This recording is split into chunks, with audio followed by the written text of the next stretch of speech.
Hi everyone and welcome back. We're about to head into episode 3 of SOTUS series. There isn't really much to say about the last episode that wasn't said already. We have got a clear separation of work life and educational life. We have a little bit of intermingling here and there, but it's quite nice to see that separate side for both Kongpop and Artit. We got a slight conflict with Day, but he's more or less the Singto of this series, kind of.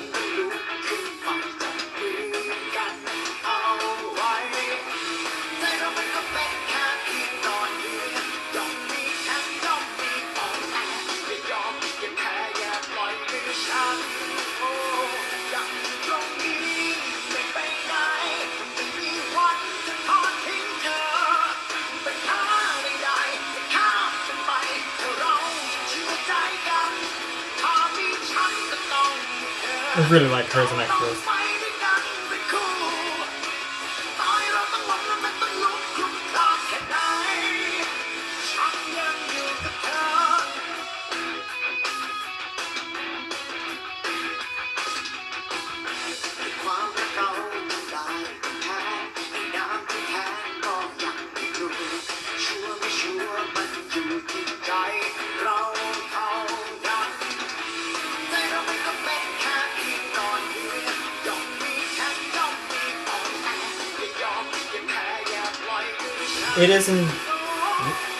It's quite of interest to see how many things haven't happened yet.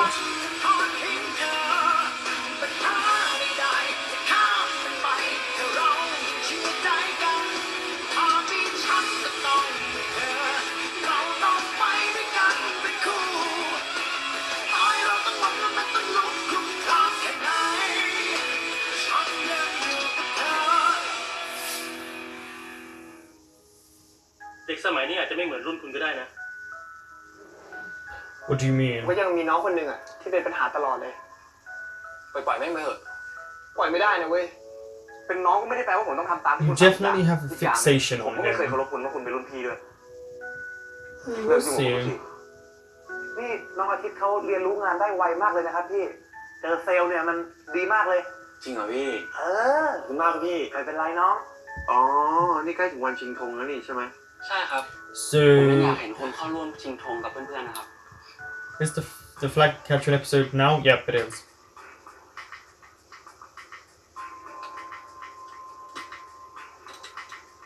That would be too easy.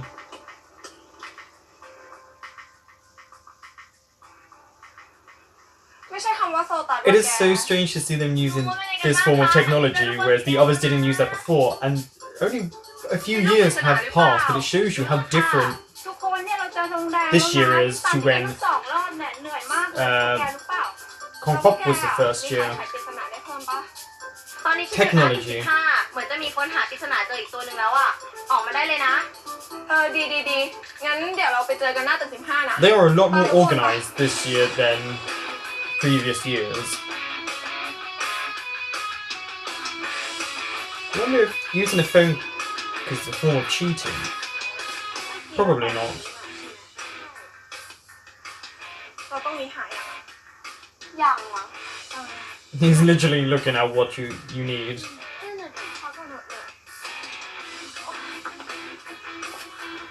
นี่เราเจอแค่ตัว S กับตัว E มันจะเป็นคำอะไรได้บ้างวะเราว่าถ้าหากล่องแดงได้อีกกล่องน่าจะไขได้นะเฮ้ยรีบไปเถอะก่อนเวลามันจะหมดอ่ะ I like that they seem more involved this year around and they're having fun.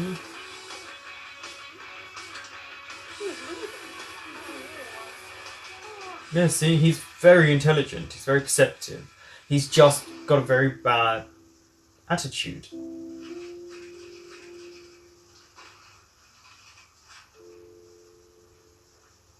Oh no. He caught him. นี่คุณจะทำอะไรอ่ะแล้วนั่นถุงอะไร ก็พอดีมีรุ่นพี่เขาฝากให้ผมเอามาให้คุณนะครับ Would that senior be you? นี่ครับ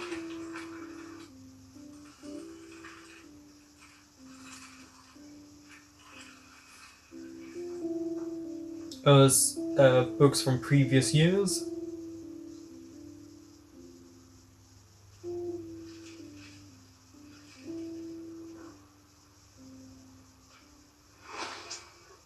เนี่ยตรงนี้ก็ไปมาแล้ว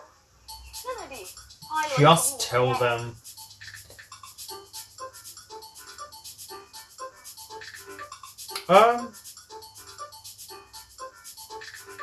Pretty dangerous what he's doing there. น้องส้มโอจ๋า จ๋า พี่ซื้อขนมมาฝาก อุ้ยขอบคุณค่ะพี่จอนเกรงใจวันหลังไม่ต้องเนาะ He's such a briber. อ่า I feel like he thinks people won't like him unless he does this ค่ะ stuff. บอกว่านัดกับพี่จอนไว้ คุณไปติดใช่ไหม ใช่ค่ะ โอเค งั้นฝากส้มโอเนี่ยโทรหาเขาหน่อยว่าเดี๋ยวพี่ออกไปพบ ได้เลยค่ะ อาทิตย์ พี่อะอยากให้เราออกไปเจอเซลล์หน่อย พอดีเข้ามาเสนอสินค้า โหยพี่จะดีครับ Why do you want Artie to keep going with you? มันจะไปยากอะไร มันก็เหมือนกับที่คุยกับคุณเลลาแหละ Oh, I get it. You want him to แล้ว do ก็ all ฟั the งเขา work. ว่าเขาเนี่ยต้องการอะไร เสร็จแล้วก็ขอดูเอกสาร Yeah, he's getting Artie to do all of the work for มา him. สุดท้ายก็เหมือนกันทุกอย่าง I see you. บอกเขาว่าเดี๋ยวติดต่อกลับไป แค่เนี้ยง่ายจะตาย ได้ครับ โอเค ไปตอนนี้เลยฮะ ตอนนี้ดิรออะไรอ่ะ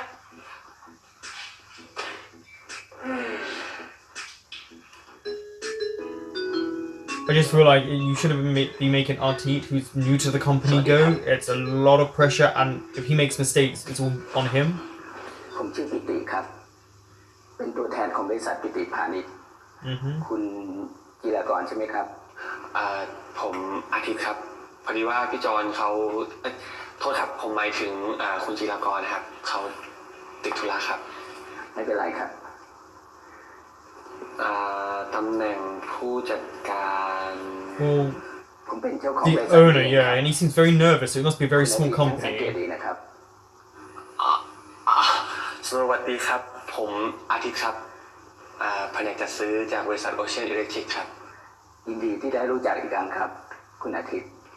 ครับถ้างั้นเรามาเข้าเรื่องกันเลยดีไหมครับ จะได้ไม่เป็นการเสียเวลาครับ See, there's way too much pressure on Artie.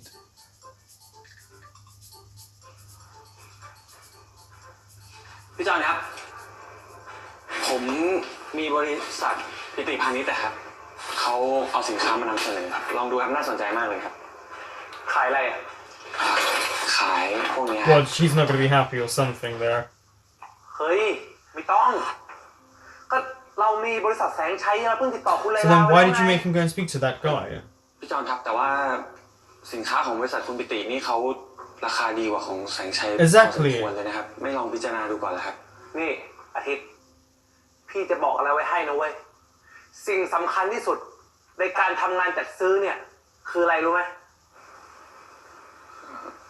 ไม่รู้ครับ คือการค้นหาและรักษาคอนเนคชั่นเอาไว้ That's not the only part. Actually, you shouldn't have made that other guy come in. It's obviously a small business and he's struggling and he's... ยังเป็นรุ่นพี่ที่มหาลัยเราด้วย So what? แล้วจะดูอยู่มาให้เปลี่ยนซัพพลายเออร์เพราะว่าที่อื่นถูกกว่า Well, so don't save the company money, which was what a company would want you to พี่ do. หวังว่าเราจะเข้าใจนะอาทิตย์ เข้าใจครับเข้าใจครับพี่จอน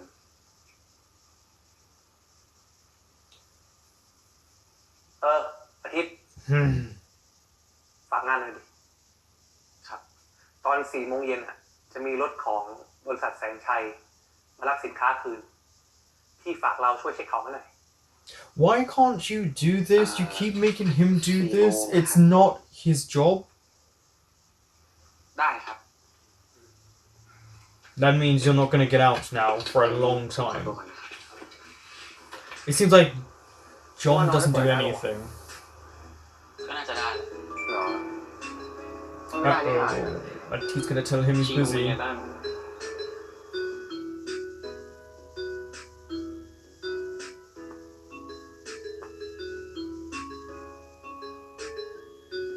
It is nice that they keep one another informed about their day, and they're allowed to have separate days.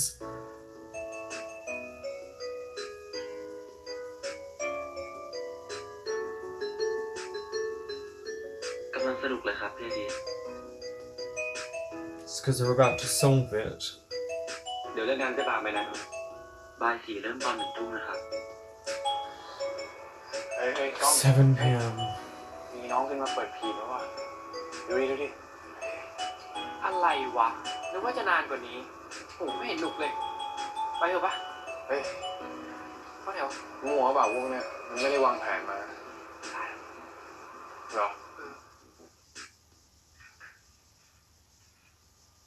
ไปค่ะ Bye bye. น้องอาทิตย์วันศุกร์แห่งชาติไม่ไปไหนนะจ๊ะ ไม่ครับพอดีผมต้องอยู่รอเช็คของ อันนี้เดี๋ยวพี่ไปก่อนนะ She doesn't care. She's like, bye bye. ปิดไฟเนาะเปลืองไฟ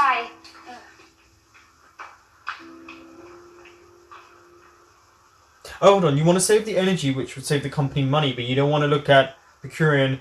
supplies that could be cheaper and facture as well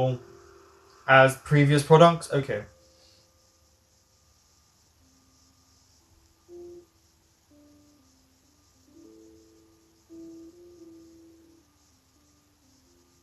They're still not there? Didn't he say at 4 p.m.?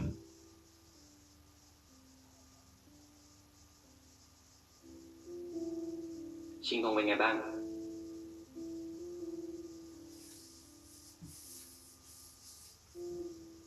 Then comes the picture. ฮัลโหลครับ ขอโทษด้วยครับ พอดีรถเสีย แต่กำลังพยายามซ่อมอยู่นะครับ คงอาจจะไปถึงช้า ได้ครับ ยังไงรบกวนรอหน่อยนะครับ ได้ครับ ได้ครับ I mean, you can't help it if your car breaks down.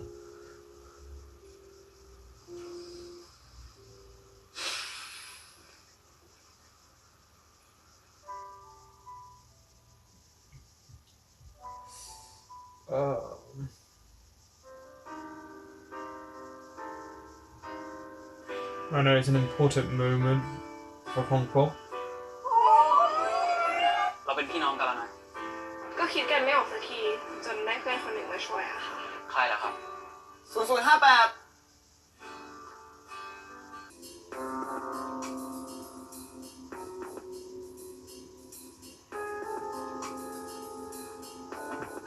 I bet they solved this much quicker than in SOTUS. What is the word? Unit? No, they said share.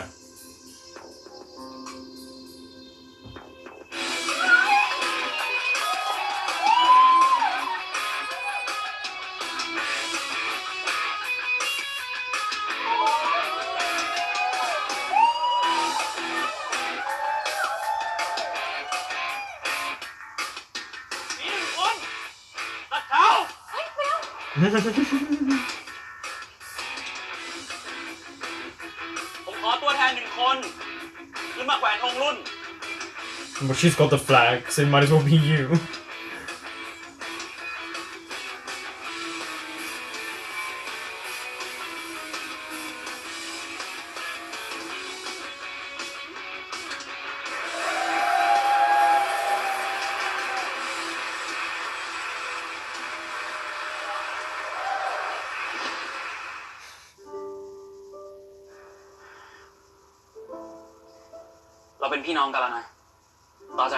This also feels so small scale compared to his first year. เชิญครับ Ooh.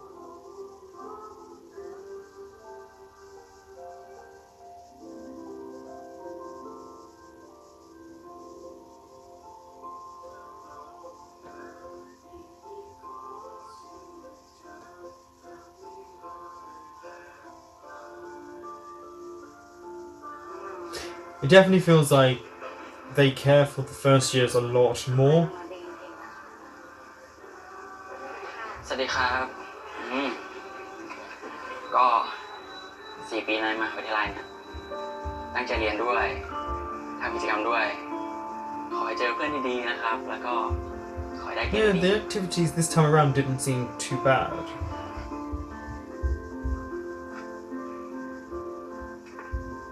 ก็ขอให้ชีวิต4 ปีในรั้วมหาวิทยาลัยของน้องเนี่ยมีความสุขมากๆนะครับแล้วก็ใช้ความสามารถของตัวเองเพื่อตัวเองแล้วก็คนอื่นให้มากๆนะครับ She really does like him. พี่เห็นว่าเราเป็นคนขึ้นมาไขรหัสอะรู้ได้ไงว่าเป็นคำว่าแชร์ Wait. ในเมื่อตัวอ่างอยู่ที่พี่เลย พอดีพวกหนูหาได้2 ตัวแล้วอะค่ะ แต่ว่าก็คิดกันไม่ออกสักทีจนได้เพื่อนคนหนึ่งมาช่วยอะค่ะ It's interesting that they didn't even think to ask him if he had anything on him. เด้เหรอครับ Mm-hmm. จริงๆ ตอนแรกพวกหนูเห็นตัว S กันก็นึกว่าเป็นโซตัสอะทำไมพี่ก้องพบถึงใช้คำว่าแชร์อะคะ คำว่าแชร์มาจากคำว่าแบ่งปันนะครับ พี่เห็นว่ากิจกรรมเชียร์ทั้งหมดเนี่ยมันทำให้พวกเราแบ่งปันกัน พี่ก็แบ่งปันความรู้ประสบการณ์สิ่งดีๆให้กับน้อง ในขณะเดียวกันน้องก็แบ่งปันหลายๆ We อย่าง are not like this in the UK. Not หนู even แบ่งปันให้พวกพี่ that ไง much like this about unity and sharing. We just don't care. ถ้าพวกน้อง Fend ไม่ for แบ่งปัน yourself, เวลา get ส่วนตัว drunk, มาให้ have พี่ fun. จะเกิดกิจกรรมดีๆอย่างนี้เหรอครับ I wonder if it would have been a better experience for people if they had this. ขอบคุณพี่ก้องพบเหมือนกันนะคะ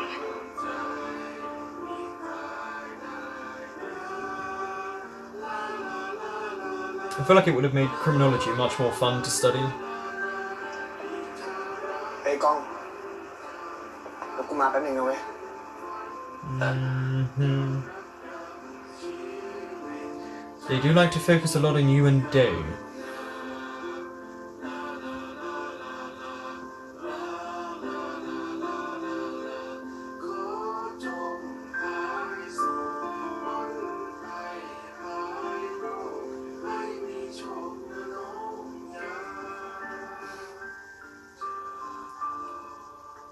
Call him out.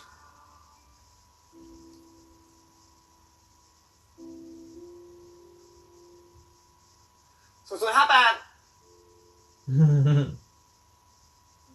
0058 And you did leave your bag and your top there. 0058 And why hide? 0058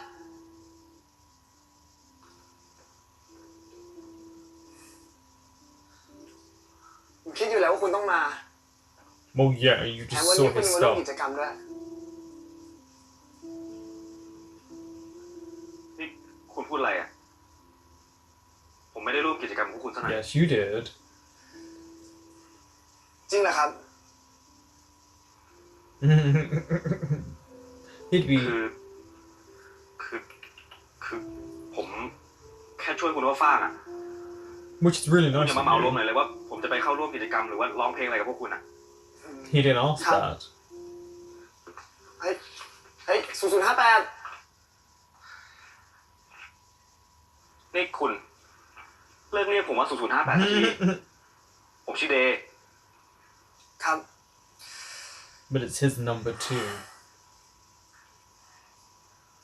ขอมือคุณหน่อยครับ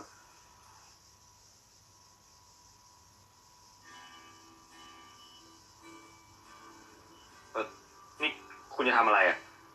ทำไมต้องผูกได้ผมด้วย Why not? ก็ไม่ทำไมครับ ผมแค่อยากให้คุณเก็บเอาไว้เฉยๆ I feel like they're focusing a lot on these two as a couple เฮ้ย in the university setting, บอกให้คุณ and เก็บเอาไว้ไง yeah. ทำไมผมต้องเก็บไว้ด้วยอ่ะ เฮ้ยนะเก็บเอาไว้นี่มานี่ เฮ้ยคุณจะพาผมไปไหนอ่ะ ระวังด้วยเนี่ย เฮ้ยคุณ มานี่นะ คุณ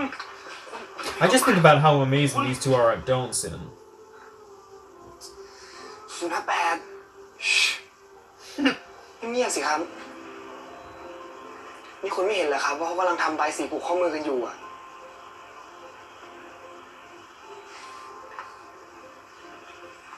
น้องเดย์พี่ผูกคอมให้ Yeah, see, they're not anything bad. พี่ดีใจนะที่น้องมา ยังไงก็เดี๋ยวตามพวกพี่ไปข้างในนะ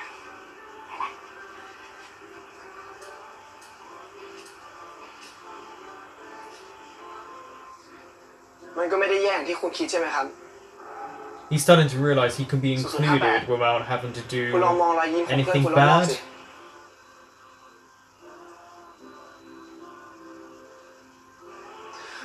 คุณไม่อยากให้รอยยิ้มพวกนี้เนี่ย เกิดขึ้นกับรุ่นน้องของคุณบ้างเหรอครับ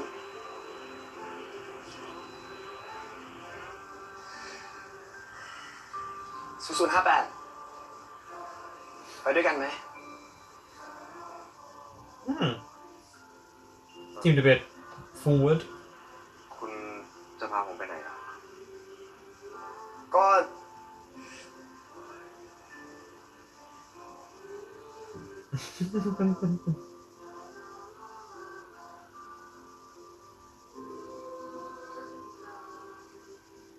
He didn't say no.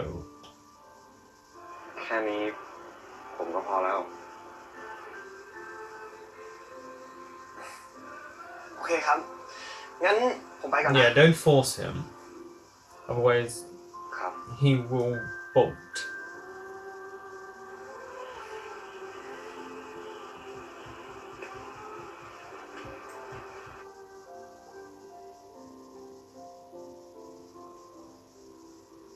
Unfortunately, work priorities took the forefront พ for บ now. ขอโทษนะครับ สินค้าขายไป1 กล่องนะครับ อ้าว ทีพี่อาทิตย์นี่แอบหลบมาร้องไห้หลังสแตนคนเดียวเลยนะครับ บอกไม่ได้ร้องไงเว้ย การที่ผมได้กลับมาเห็นบรรยากาศแบบนี้อีกเนี่ยมันเหมือนผมได้เติมน้ำมันเลยนะได้เติมเต็มความรู้สึกที่มันหายไปอ่ะ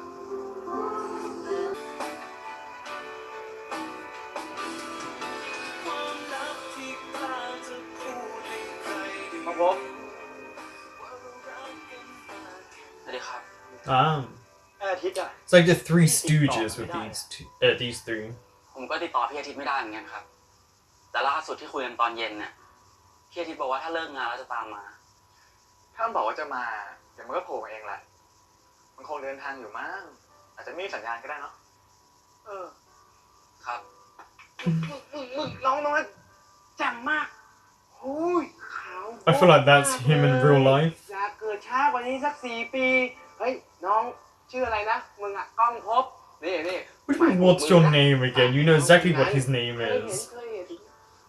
ฟินป่ะ ค่อยว่ากัน ค่อยว่า ไปเร็วเอ้ยงั้นเดี๋ยวพวกพี่ไปดูรุ่นน้องก่อนนะเจอกัน น้องครับ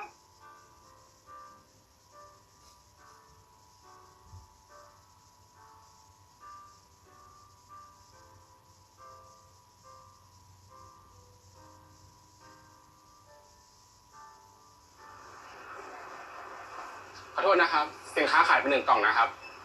Where is this โอ box? เคงั้นเดี๋ยวผมขอเช็คแป๊บนึงนะครับ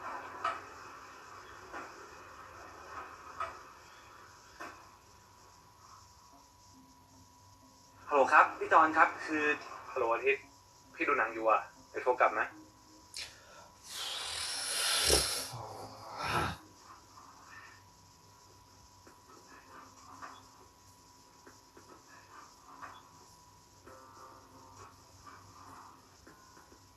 I mean, ฮัลโหลครับ พี่หย yeah. งครับ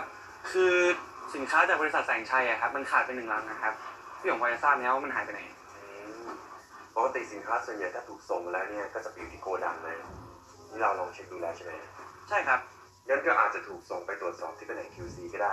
ลองเช็ค Okay. ดูก่อนแล้วกัน โอเคครับ ได้ครับ It's a good thing he spoke to him because at least he was willing to help.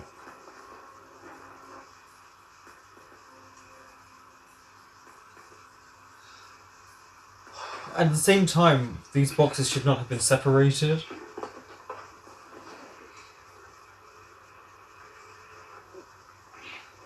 นี่ครับ ลองเช็คดูก่อนก็ได้นะครับ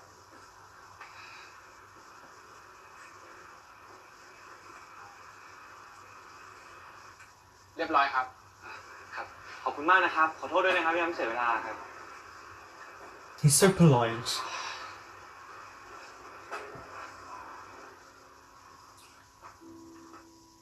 Wonder how far his work is from the university.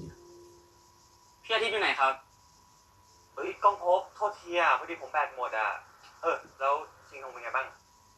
ตอนนี้กำลังผูกข้อมืออยู่ครับ พวกพี่ปีสูงก็เข้ามากันหมดแล้ว แต่ผมออกมาข้างนอกนะครับ อ้าวแล้วคุณออกมาข้างนอกทำไมอ่ะคุณต้องเข้าไปร่วมสิคุณเป็นเฮดวาร์กเลยนะ He's waiting for you. ทำไมล่ะครับ ทีพี่อาทิตย์เนี่ยแอบหลบมาร้องไห้หลังสแตนคนเดียวเลยนะครับ บอกไม่ได้ร้องไงเว้ย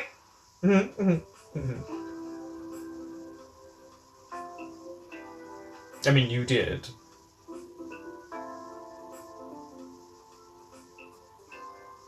ทำไมพี่อาทิตย์ดูเหนื่อย So ขนาดนั้นครับ interesting to see their different reactions right now. He's upset at himself for being late, วัน and หลัง he's ถ้า happy พี่ to อาทิตย์ see ลำบาก him. เนี่ยไม่ต้องรีบมาก็ได้นะครับ ไม่รีบได้ไงเราก็ผมอยากมาเจอ เจอใครเหรอครับ You can say it. เจอรุ่นน้องไง พวกรุ่นน้อง Artie ที่ shows พี่ his ว่าเนี่ย affection towards Kung Pop in such a different way. Yeah. เราอายุน้อยกว่าผมหรือเปล่าเราถามได้ He missed you. He wanted to see you.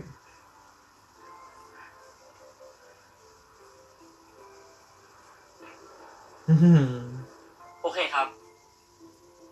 ถ้างั้นเราไปเจอรุ่นน้องกัน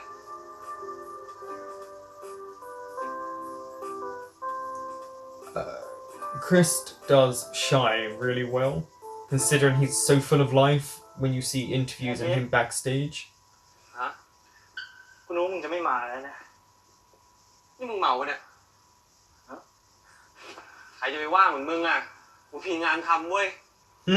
ด่ากูตกไอ้พวกมึงโอ้โหกูบอกเลยว่าวันนี้นะถือเป็นเลิกงามยามดีนะนี่ก็ผูกข้อมือไปแล้วเราก็ต้องไปร้านฉลองกูมีร้านหนึ่งแนะนำกูบอกเลยว่าดีมากบรรยากาศดีราคาไม่แพงเจ้าของหน้าตาดีมึงจะชวนไปร้านมึงใช่ไหม Yeah. ไอ้ใบจบมันชื่อร้านมึงไกลมากไกลแต่ว่าถ้าขึ้นชื่อคำว่าเพื่อนอ่ะเพื่อนมันไม่ไกลมั้งแค่นี้เองนั่งรถไปแป๊บเดียวแล้วก็บอกเลยชื่อร้านเนี่ยชื่อร้านว่าปินจังไปไหมปินจังบอกเลยกูบอกเลยเดี๋ยวกูไปชวนพวกรุ่นน้องก่อนเข้าใจไหม Oh, I bet. ได้เลย But you're only gonna ask the female ผม ones. เลยนะกูลดให้10 ใจ 2 พอมึงขอ10 ใจ 1นะหัวใจคอมึงเอาที่เลยดิแค่เอาจริงมากแค่10 จ่าย 2นะมันก็ไม่มีเงินจ่ายค่าทุนแล้วมึงแต่อยากให้ไปไงร้านมันดีไปบ่อยๆด้วยเข้าใจเปล่าจ้าไปเลยไหมล่ะ At least he's trying to sell กูอยากชวน or market his business. ไม่มีโปรโมชั่นเลยแม่งฟินจัง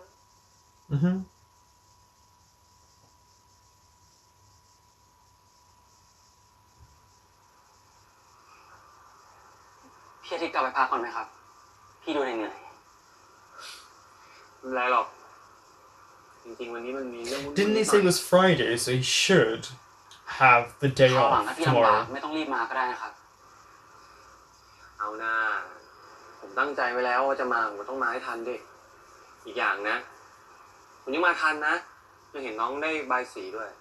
You didn't come to see that. You came to see one person in particular.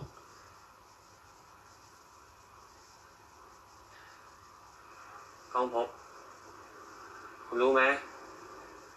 การที่ผมได้กลับมาเห็นบรรยากาศแบบนี้อีกเนี่ยมันเหมือนผมได้เติมน้ำมันเลยนะได้เติมเต็มความรู้สึกที่มันหายไปอ่ะมันทำให้ผมหายเหนื่อยมีแรงที่จะกลับไปลุยงานต่อผมอยากให้คุณจำบรรยากาศเหล่านี้ไว้นะมันอบอุ่นมากจริงแต่ถ้าคุณจบไปอ่ะมันจะไม่มีอีกแล้วนะ ผมจะจำไว้ให้ดีที่สุดเลยครับ ผมดีใจนะครับ ที่พี่อาทิตย์หายเหนื่อยแล้วก็ยิ้มได้ He's reminiscing about old times, which I understand. Once you get into adulthood and the work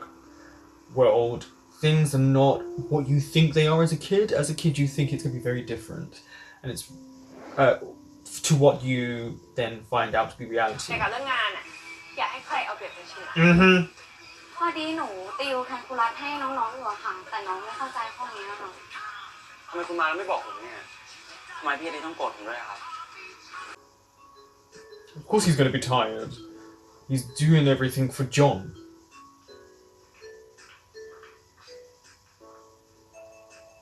น้องอาทิตย์ and those glasses. ไหวครับ พอดีเมื่อคืนผมนอนน้อยไปหน่อย นอนน้อยหรือว่าไปดื่มมาเยอะกันแน่ สภาพอย่างกับซอมบี้เลย ไหวเหรอ He's just tired. He's not a big drinker. ดูแล้วเหมือนไม่ไหวเลยนะ พี่ว่าไปกินน้ำหวานหน่อยไหมจะได้มีแรงสภาพนี้นะ ถ้าเกิดว่าพี่ดนัยมาเห็นนะโดนแน่ Really? Oh, I guess because he could make mistakes. เนาะไป ครับ ได้ครับ เอาเร็วสิไปเลยไม่ต้องยึกยักแล้วโอ้ดื่มน้ำหวานนะลูกดอกเข็มก็ดูดไปถ้ามันไม่มีอะนะ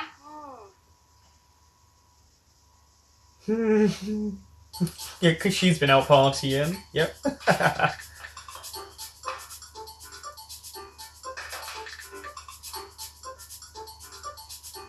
นมเย็นแก้ว Oh โอ look, เคครับ รอแป๊บ here นะ comes the manager.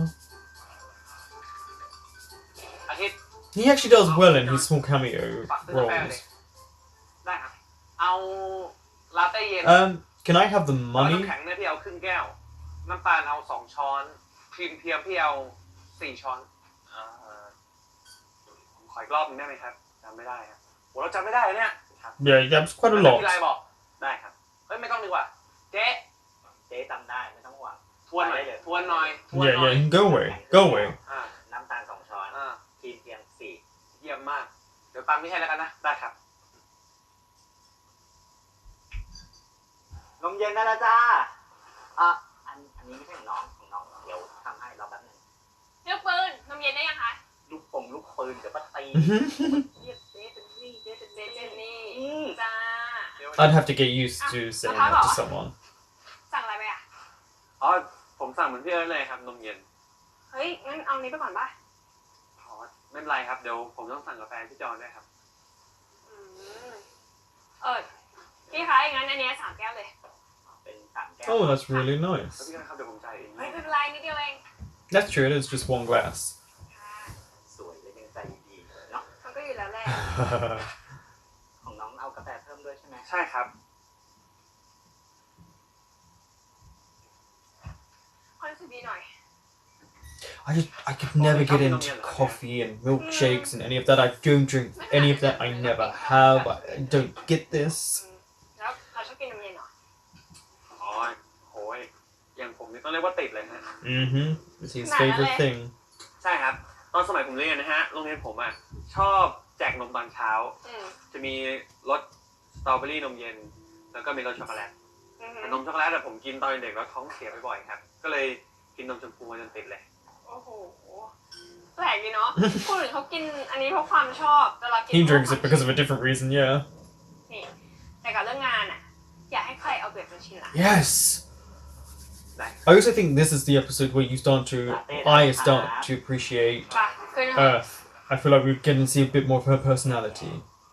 เดี๋ยวว่าน้องเขาหน้าคุ้นๆปะวะ Yeah, don't you remember being a hairdresser at one หนู point? กับเขาฟังไม่เข้าใจข้อเนี้ยค่ะคิดไม่ออกอ่ะแป๊บนึงนะพี่ก้องพบคะ Yeah, wasn't he the top in พอ his ดีหนู class? ติวแคลคูลัสให้น้องๆอยู่อะค่ะ แต่น้องไม่เข้าใจข้อเนี้ยค่ะ ข้อ 15นี่กระดาษเปล่าใช่ไหมครับ ใช่ค่ะ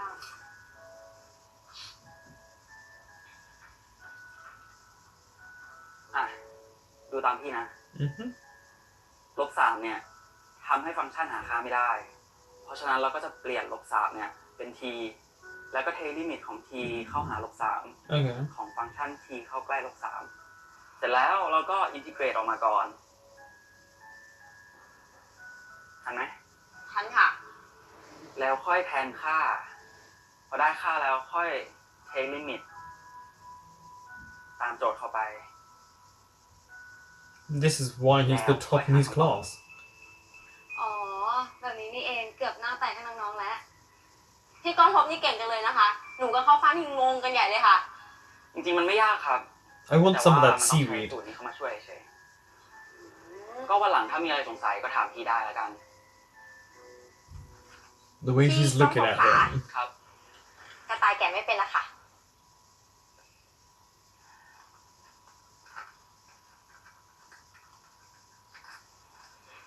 ขอบคุณค่ะ มีข้อหนึ่งนะ เฮ้ยขอโทษนะครับไอ้กล้องไปคุยกับกูหน่อยดิ พี่ทีสวัสดีค่ะ เดี๋ยวพี่มา ได้ค่ะ เฮ้ย กินดิ ผู้ชายฉีกให้ I like how she likes to play the damsel.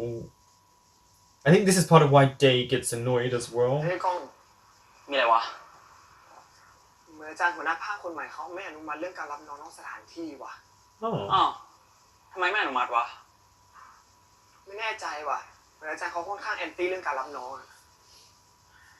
Seems like a lot of people don't Okay. like it. เดี๋ยวกูไปช่วยคิดแล้วกันว่าจะทำไงงั้นเดี๋ยวกูกลับไปหาน้องก่อน เดี๋ยวเจอกัน เจอกันนะ No, จ๊ะ I mean, ทุกคน it's the usual time to leave work. จุ๊บ พี่เอิร์ธอาทิตย์กลับกันเถอะค่ะ อาทิตย์ อาทิตย์ I wish I could have put music on in work. ครับ กลับได้แล้ว ผมคีย์ข้อมูลพวกนี้ใกล้เสร็จแล้วอะครับพวกพี่กลับกันก่อนเลยก็ได้ เหลือเยอะไหมอะพวกพี่รอได้นะ เผื่อจะได้กลับพร้อมกัน ไม่เป็นไรครับพี่จะได้ไม่ต้องเสียเวลากันด้วยครับ ผมว่าผมน่าจะกลับ So เข้า polite. บริษัทพอดีครับ โอเค งั้นเดี๋ยวพวกพี่กลับก่อนนะ Really nice though. See, this is what I mean. You can see they're really starting to appreciate what he does and a niceness, especially Earth. She's a lot nicer than the first 2 episodes in terms of what you see.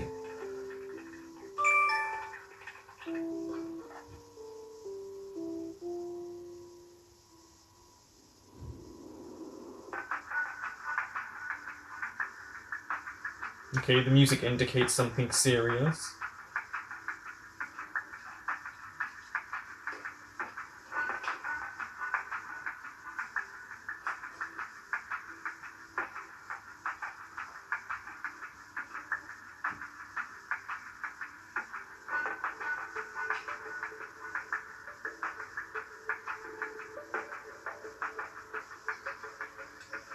Oh, yeah.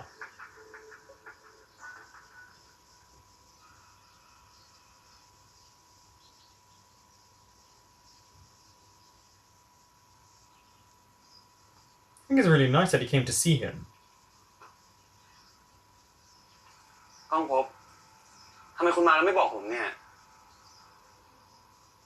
ผมก็บอกพี่อาทิตย์ตั้งแต่วันชิงธงแล้วไงครับว่าผมจะมาหาพี่บ้าง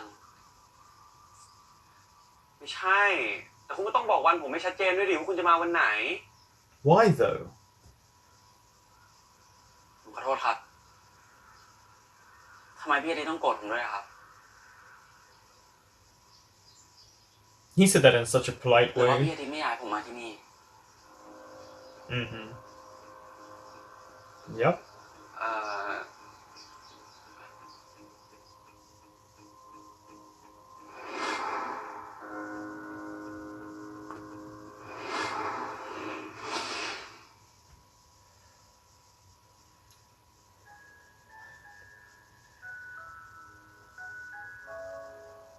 I really like these moments. I think these are the moments that were left out from the book that they wanted to incorporate to show you what had ก้องพบ happened between the first series and ข this. อมือหน่อยดิ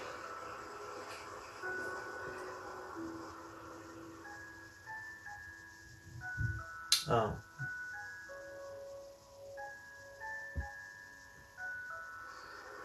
เรียนก็เยอะทำงานก็เยอะลืมดูแลตัวเองนะ See, this is the way Artit cares for him, and this is how he shows his ขอให้ affection. เป็นที่รักของทุกๆคนนะครับ Mm-hmm. ขอบคุณครับ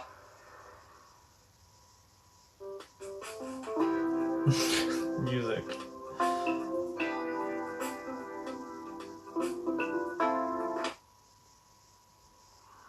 I mean, it's this show, don't expect any ไปเดบอลไป kiss like that.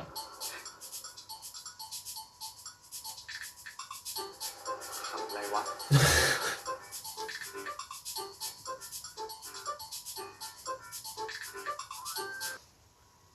So that was SOTUS S Series episode 3. Looking back, there's nothing wrong with being critical when you watch a show. I do wish we had seen a bit more of the flag capturing day, but I will say SOTUS S Series definitely feels more Atit focused. Before it was pretty much Kongpop. And it now feels it's switched and they've changed it around, so you see a lot more of the work environment. But we are starting to see characteristics of the people that Atit works with. Earth has been probably the nicest that she's been so far. We've seen someone that he's obviously going to become friends with, and I'm happy for that because she's a no-nonsense, tough person. So as much as she probably smiles and does her work, she does not want people to walk all over her, and you could tell she's good at what she does. And with John, we are seeing a constant lack of professionalism from him. Definitely a lack of understanding of his job really and his role, and he seems to want to take credit from what other people do, and he makes Atit do all of the work. I don't think so. Atit is brand new. You're leaving someone who's very new to the company to do all of these things, so when a mistake happens, he gets the blame, but really and truly, your boss would look at you and say, why did you leave Atit in charge? Why was he here? You have to do these things. You get paid for it. So do your job. And with Day and 2, there's a very focus on them as well. So we know that they're probably considered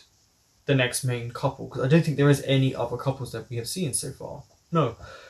But their relationship's a very fractured one. We're seeing Day slightly open up and realise that maybe everything around him isn't so bad. So that's a good thing. We're getting to see that he's not so cold. But I will say this whole episode in general isn't my favourite. It's kind of a slow burner, I found. There were elements of it that were great, but I wish we'd seen more of the flag capturing day. That was done way too quickly, and it's, it didn't feel like it did in the first series.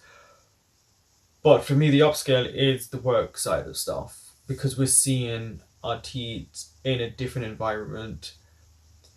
It's also really sweet that we get in the other characters from the first series in this, even if it's bits and pieces of them. I've noticed not all of the actors are together a lot in this, so either they had different roles to film in shows, or they just weren't needed, and that's kind of what happens in shows like this. I really want to see Atit and Earth build a better bond. We'll see what happens with John. He's obviously a main bad guy. It's pretty obvious by how he acts that he's not particularly a great person to be around. We'll see where Day and 2 come. We know that someone likes Kongpop, and that's not Atit. And we saw a friction. First sign of real friction between Kongpop and Atit at the end. Why is Atit hiding his relationship at work? It's not as if Kongpop couldn't go there and he could just say it's his junior from university, that's, stuff like that. I guess it's because people will start talking about stuff and he's afraid that if they talk that it's not about him it's not about his work, and he wants to separate. It's very private. I get that, but there are ways to go around it. Thank you for watching. That was episode 3, and I will be back next week with episode